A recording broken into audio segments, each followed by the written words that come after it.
Hello friends, welcome to ఆంధ్రప్యారిస్ రుచులు. నేను మీ friend Shravani.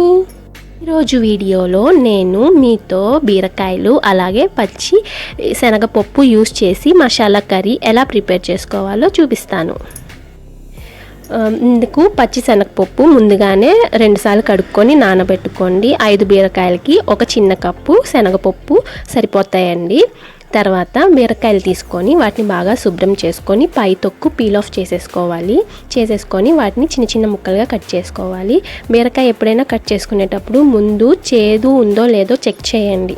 కొంచెం ఒక చిన్న ముక్క నోట్లో వేసుకొని చూడండి. చేదు ఉంటే కనుక ఆ బీరకాయని తీసేసేయండి, లేకపోతే మన కూర అంతా చేదైపోతుంది. ఓకేనా. ఇప్పుడు పొయ్యి మీద బాండీ పెట్టుకొని అందులో 2 టేబుల్ స్పూన్ల ఆయిల్ వేసుకోవాలి.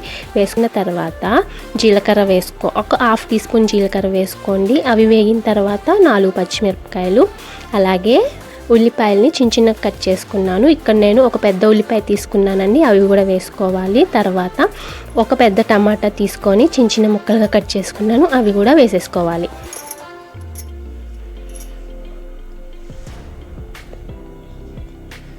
వేసుకొని అందులోనే ఒక 1/2 టీ స్పూన్ పసుపు అలాగే రుచికి సరిపడా ఉప్పు. నేను ఇక్కడ కల్లుప్పే యూస్ చేస్తున్నానండి. చాలా వీడియోస్లో నాది మ్యాక్సిమం కల్లుప్పే యూస్ చేస్తాను, హెల్త్కి మంచిది కాబట్టి. వేసుకొని బాగా ఒకసారి కలుపుకొని మీడియం ఫ్లేమ్లో ఉంచుకోవాలి. మూత పెట్టేసుకొని ఒక 5 నిమిషాలు మగ్గనిద్దాం. మన టమాటా ముక్కలు అనేవి మెత్తగా అయిపోవాలి.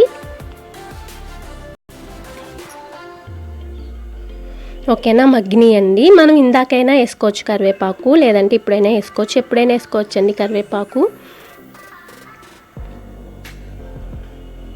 తర్వాత మనం నానబెట్టుకున్నాం కదా, వాటర్ అనేవి డ్రైన్ ఆఫ్ చేసేసుకొని పచ్చిశనగపప్పు ఇందులో వేసుకొని 1 నిమిషం పాటు వేయించుకుందాము.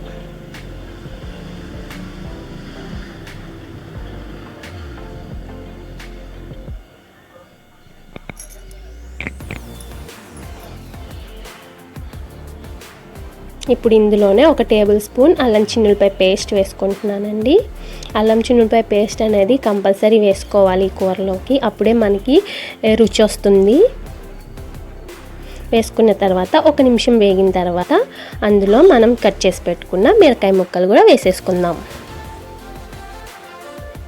ఇలా వేసుకొని వీటిని బాగా కలుపుకోవాలి. కలుపుకున్న తర్వాత మూత పెట్టేసేయండి. ఒక 10 నిమిషాలు కుక్ చేసుకుందాం. మనం వాటర్ ఏమి పోయలేదు, చూసారండి. మనకి బీరకాయలో నుంచి వాటర్ అనేవి వచ్చినాయి. ఈ వాటరే సరిపోతాయి.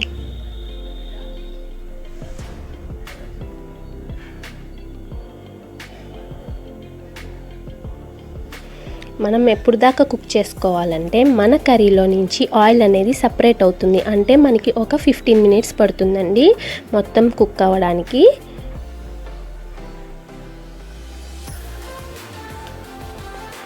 ఇలా ఆయిల్ సపరేట్ అయ్యాక మనం అందులో కారం వేసుకుందాం. మీరు మీ ఫ్యామిలీ మెంబర్స్ ఎంత కారం తింటారో దాన్ని బట్టి వేసుకోండి.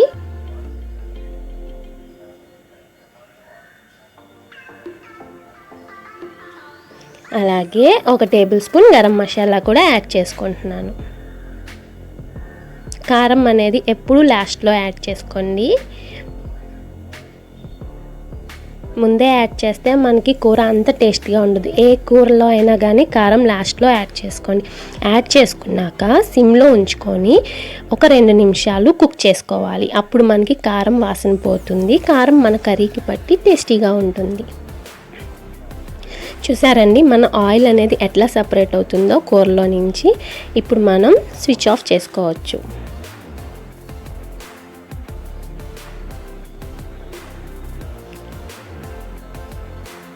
అంతేనండి, మన బీరకాయ పప్పుల మసాలా కర్రీ రెడీ అయిపోయింది. ఇది పిల్లలు చాలా ఇష్టంగా తింటారు. బీరకాయ తినని పిల్లలు ఉంటే ఇలా చేసి పెట్టండి, తినేస్తారు. ఇప్పుడు మనం డిష్ అవుట్ చేసుకుందాం. సో చూసారా ఎంతో సింపుల్గా టేస్టీగా మన బీరకాయ పప్పుల కర్రీ అనేది రెడీ అయిపోయింది. మీరు కూడా తప్పకుండా దీన్ని ఒకసారి ట్రై చేయండి. మీరు ఎలా చేసుకుంటారో నాకు కింద కామెంట్ బాక్స్లో తెలపండి. ఫ్రెండ్స్, ఈ రెసిపీ కనుక మీకు నచ్చినట్లయితే లైక్ చేసి, షేర్ చేసి, అలాగే కామెంట్ చేయండి. ఇంకా మీరు ఇప్పుడు వరకు సబ్స్క్రైబ్ చేసుకోకపోతే ప్లీజ్ సబ్స్క్రైబ్ చేసుకోండి. పక్కనే ఉన్న గంట సింబల్ని కూడా ప్రెస్ చేయండి. Thank you so much for watching friends. మళ్ళీ మనం నెక్స్ట్ వీడియోతో కలుద్దాం. అంతవరకు టేక్ కేర్, బాయ్.